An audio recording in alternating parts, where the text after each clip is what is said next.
خب الان یک دو سه بگیم. خودم رو نگاه میکنم. اوکی. یک دو سه بگیم. یک بگیم. صبر کن پولیسمو درست کن. اوکی. یک دو سه. نه تو بگو. تو یک دو شو بگو من سه شو میگم. یک دو سه.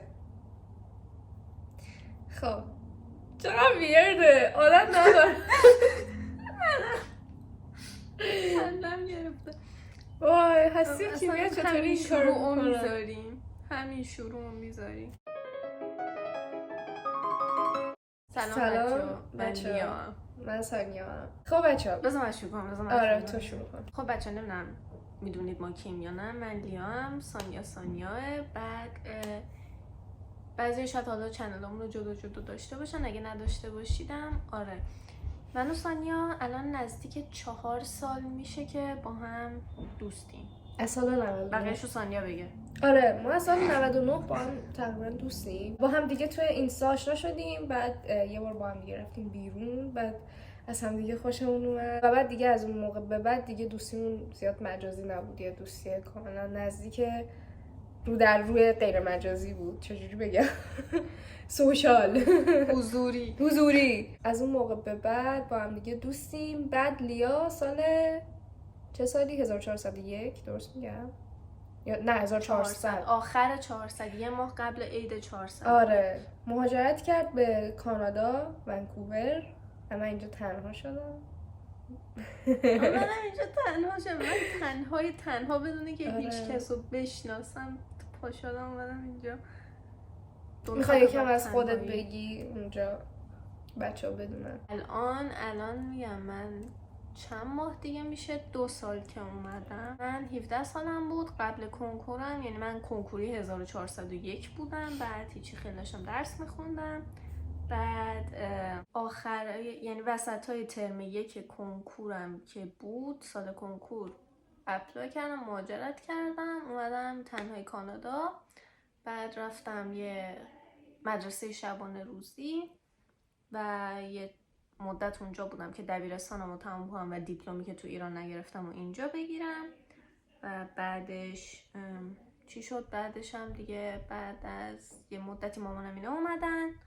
بعد الانم دیگه اینجام دیگه. الان دیگه تنها نیستم، ولی اولش که اومدم تنها بودم. یعنی دریغ از یک دوست فامیل هیچکی رو اینجا نداشتیم وقتی اومدم. بعد الان دیگه همه هستن. خیلی خوشحالم که الان آدم ها هستن پیشت، ولی خیلی ناراحتم که من نیستم. اصلا تو نیستی یعنی هیچکی نیست. نه اصلا تو نیستی یعنی هیچ کس نیست. آره واقعا خیلی جای خالی همدیگر رو حس میکنیم و دلیل اصلی که ما تصمیم گرفتیم این کار رو اصلا شروع کنیم که این تولید محتوای اینطوری رو انجام بدیم این بود که ما خیلی روزمره با هم صحبت میکنیم، یعنی دائم پای تلفنی خیلی زیاد، شاید هر روز واقعا شاید 2 بار در روز، چون بعضی وقتا اختلاف ساعتمون اینطوریه که یک روز و شب رو داریم تجربه میکنیم توی یک روز ما.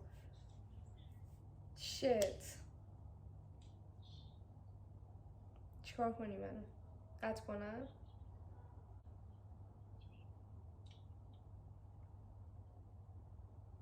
درستش کن، آروم باش، درستش کن.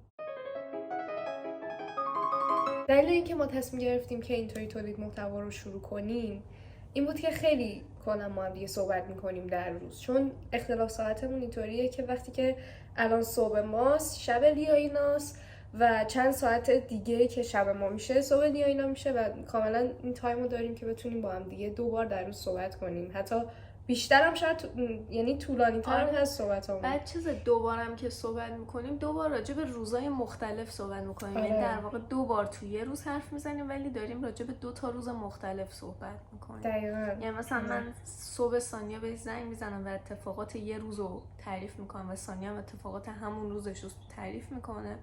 بعد شبش که زنگ میزنه داره مثلا اتفاقات یه روز دیگر رو تعریف میکنه. آره دقیقاً. یعنی یک تیر دونشون. کلا ما همیشه هم دوست داشتیم با هم ویدیو بگیریم، یعنی از وقتی ایران بودیم همیشه میخواستیم با هم ویدیو بگیریم و هیچ وقت مثلا فرصتش پیش نیومد.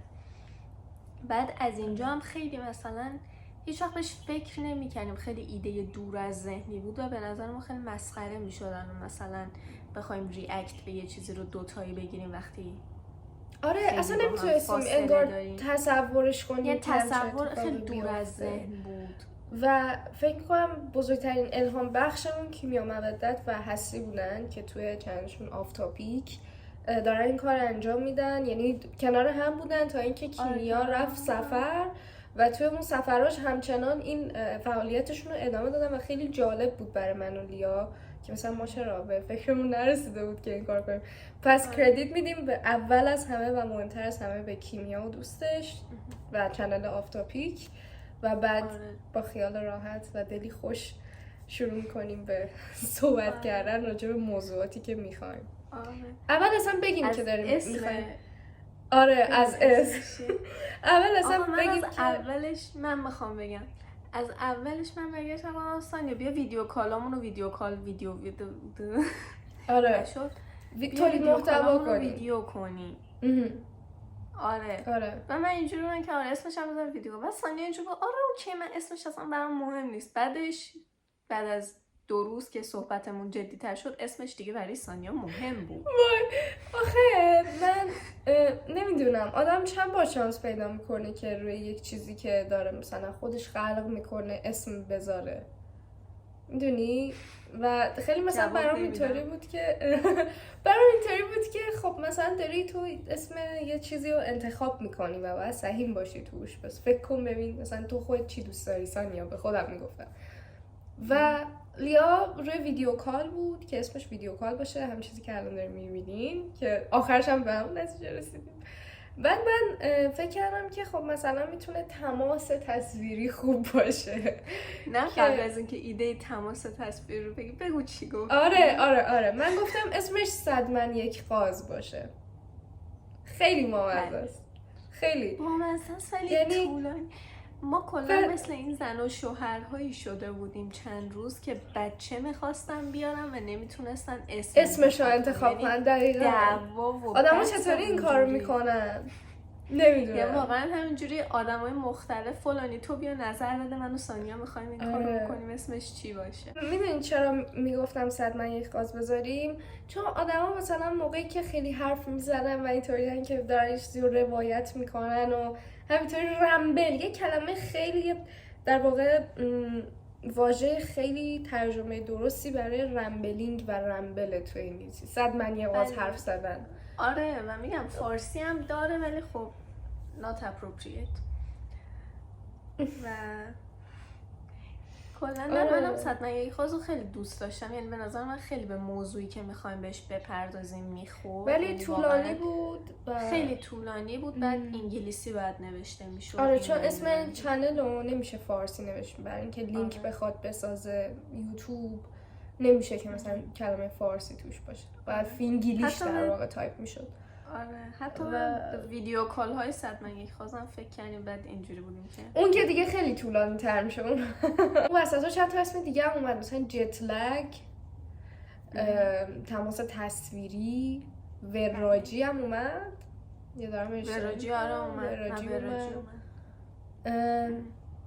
دوری و دوستی اومد. آره دوری و دوستی هم بود. من دوری و دوستی هم خیلی دوست داشتم. آره ولی الان دیگه شد ویدیو کال چون لیا سلیت است. آره یعنی ما همون کاری که هر روز من و سانیا میخوایم با هم بکنیم و میخوایم ویدیو کنیم یعنی ویدیو با این فرق که قراره براتون خاطره تعریف کنیم، یعنی کل فرقی نداره چون ما تو حالت عادی هم که زنگ میزنیم خاطره تعریف میکنیم، ولی کلا محوریت چنل و شروع و استارت زدن موضوعاتمون قراره با خاطره باشه. چون وقتی که آدم‌ها به نظر من خاطره تعریف میکنن میتونن خیلی نظرات مختلفی هم راجع به اون سابجکتی که داریم راجعش صحبت میکنیم بگیم و چون تجربیات زندگیمونه فکر میکنم خیلی جذاب باشه برای کسایی که دارن میبینن. من کلا خیلی 2 تا آدم خیلی متفاوتیم، یعنی با اینکه خیلی شباهت هایی داریم ولی ما هم خیلی اصلا بک‌گراندهای متفاوت و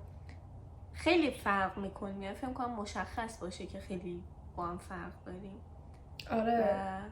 آره یعنی کلا لایف استایل و سانیا خیلی آدم سالم تریه.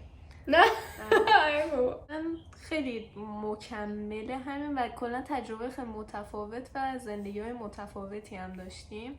واسه همین هر بارم واسه هم دیگه خاطر تعریف می‌کردیم خیلی چیز جالبی در میومد، چون سانیا اینجوری میشد که وای چطوری مثلا یه همچین چیزی شد، یا من اینجوری میشدم سانیا مثلا چرا چطوری همچین اتفاق. برای هم دیگه خیلی خاطراتمون جالب بود و خب خاطرات مشترک هم زیاد داریم که بخوایم بله خاطرات مشترک جذاب. جدای خاطرات مشترک هم چون بعد از اینکه این دوری پیش اومد، برای اینکه بتونیم با هم دیگه مثلا در جریان زندگی هم بمونیم، کلا خیلی دیگه تلفنی که حرف می‌زدیم همش خاطره میشد، یعنی آره. خاطرهای کوتاه میشد دیگه. مثلا دیروز خاطرش این بود. آره من یه چیزی یادم اومد، دوره‌ای که اعتراضات ایران شروع شد دقیقاً سال پیش. آره.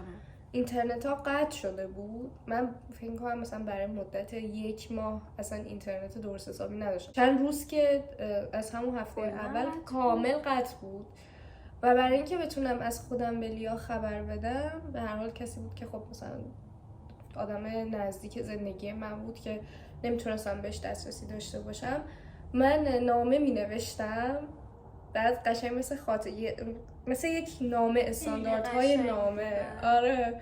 بعد وقتی که میتونستم اونا رو میفرستم. بعد نمیدونم میدونین یا نه، توی اگه SMS عادی کنید به مثلا یه نفر، شما توی ایرانی به یه نفر که توی خارج SMS عادی بزنید خیلی هزینه‌اش زیادتر میشه. و من SMS عادی میزدم برای اینکه فقط فرستاده بشه و بتونم بفرستمش. من چند بار این کارو کردم. آره. قطع تلفنم. واقعا. بعد دقیقا همون موقع همراه اول SMS میداد برام که مشتری گرامی شما چیکار داری میکنی؟ برام من نمیومد. اینجوری بود که اینترنشنال کال اند تکست مثلا توی سرویسی که شما خریداری کردید نیست. بعد چیکار کنم؟ من اینجوری که فقط بفرست. حتی من یه مدت اون موقع اشتراک اسکایپ خریدم که بتونم بدون اینترنت زنگ بزنم. یادمه. آره یه مثلا یه شماره میومد، بعد چیزم بود نمینوشت دقیقاً از کانادا و ونکوور، مثلا مینوشت یهو از کاستاریکا یه نفر داره زنگ. آره یعنی من چند بار مثلا با آدمای مختلف زنگ زدم، همه اینجوریه که یا اول پس این کیه. چون اسکایپ برای امنیت هی کشورها رو عوض میکنه و از شماره های مختلف زنگ میزنی. یعنی من مثلا با اسکایپی که اشتراک خریدم زنگ بزنم با شماره خودم نمیفته. در رابطه با نامه ها هم واقعا هایلایت روز من همون تایمی بود که سانیا نامه هاش برا من میومد و من میخوندم و همه واقعا خیلی برام جالب و قشنگ بود، چون من خیلی اون تایم استرس همه چی رو داشتم از همه طرف، از همه دوستان. فعلا ما وارد بحث یا موضوع خاصی برای اپیزود اول نمیشیم، برای اینکه فقط میخواستیم خودمون رو معرفی کنیم و بگیم که از کجا اومدیم و قراره چیکار کنیم و چطوری باشه. و از اپیزودهای بعدی سعی میکنیم که منظمش کنیم، ولی قول میدیم که منظم ویدیو بذاریم دیگه. بیا مثل چنل خودم نشه. آره مثل چنل هامون. من که اصلا واقعا من همچین دست کمی از تو ندارم. سعی میکنیم منظم باشه و اگه بتونیم مثلا چند تا ویدیو میگیریم که داشته باشیم که بذاریم. آره. ولی خب یه ذره سخته دیگه، چون 2 نفریم از جاهای مختلف، یه ذره این اختلاف ساعت و اینا همیشه قراره یه سری موانع به وجود بیان. آره یه سری چالشه برامون. الان مثلا لیا نمیدونم، گفتم شاید کات کنم بچه ها ندونن که نه کات نکن بذار باشه. آره لیا حجم گوشیش پر شد، من حجم گوشیم پر شد. باید انگار یه چیزایی رو داریم یاد میگیریم با ویدیو درست کردن، یه آزمون و خطاهایی رو باید تجربه کنیم تا به اون کیفیت و به اون چیزی که میخوایم برسیم. ولی خیلی خیلی خیلی خوشحال میشیم که شما ما رو تماشا میکنید و دنبالمون میکنید. خیلی کلا ممنونیم ازتون که توی تمام این مدتی که ما، حالا چه من به صورت جدا چه لیا به صورت جدا یا اصلا با هم دیگه حالا داریم فعالیت میکنیم، همیشه کنارمون بودین و ما رو حمایت کردین. و آره کلا برای کسایی هم که همیشه به ما میگفتن که دلمون برای شما دوتا توی یه کادر تنگ شده، اینم برای اونایی که دلشون برای ما توی یه کادر تنگ شده بود. آره اما هم دلمون برای هم خیلی تنگ شده. خیلی خیلی زیاد. آره ولی خلاصه که دوست داریم تجربه‌مون رو به شما بگیم و نظرات شما رو هم درباره‌شون بشنویم و امیدواریم که براتون جالب و مفرح و حتی شاید آموزنده باشه. آره بریم. من حرفی ندارم. منم حرفی ندارم. بریم دست هم بگیریم بریم. خداحافظ. خدافظ. خدافظ. بای.